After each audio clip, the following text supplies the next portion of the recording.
4,000 निघते, 20 चे 1300 कसे निघाले? हे कॅल्क्युलेशन जास्त व्हायला पाहिजे. नाही जवळपास 12-13 नाही, याच्या हिशोबाने त्यांच्या काळात मागायच्या जास्त झाला.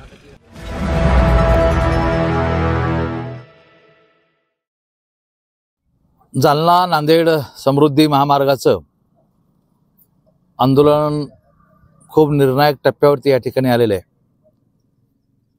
काल परवा शेतकऱ्यांनी विहिरीमध्ये उड्या मारण्याच्या संदर्भातलं आंदोलन घेतलं. मी स्वतः यावर लक्ष ठेवून होतो. माननीय पोलीस अधीक्षक, माननीय जिल्हाधिकारी तत्सम सर्व अधिकाऱ्यांशी मी टचमध्ये होतो आणि संपूर्ण खबरदारी, काळजी हे निश्चितपणे आंदोलकाची घेण्याच्या सूचना मी प्रशासनाला दिल्या होत्या.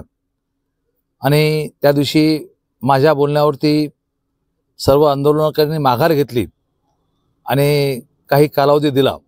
उद्या मी स्वतः औचित्याचा मुद्दा धरून सभागृहात हा विषय मांडेल. लक्षवेधी त्या ठिकाणी मांडलेली आहे. विरोधी पक्षनेते अंबादास दानवे हेही लक्षवेधी मांडतात. मी स्वतः या विषयावरती बोलणार आहे. मी माननीय दिलीपसिंह टाठी आणि सर्व शेतकऱ्याला विनंती करायला आलेलो आहे की सभागृहामध्ये हा विषय येणारच आहे, सभागृहामध्ये चर्चा होणारच आहे. तिथपण थोडीशी शांतता बाळगावी. उद्याचं आंदोलन शांततेच्या मार्गाने करावं. मी या संदर्भातल्या प्रशासनाला सूचना देणार आहे.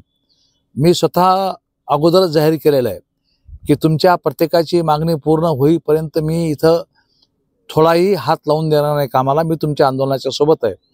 त्यामुळं थोडासा विश्वास माझ्यावरती धरावा ही विनंती आंदोलकाला करतो, माननीय दिलीप शेठला करतो, त्यांच्या माध्यमातून सर्व शेतकऱ्याला करतो. आणि उद्याचं आंदोलन शांततेने करावं. मी सभागृहात हा विषय मांडणार असेल. धन्यवाद.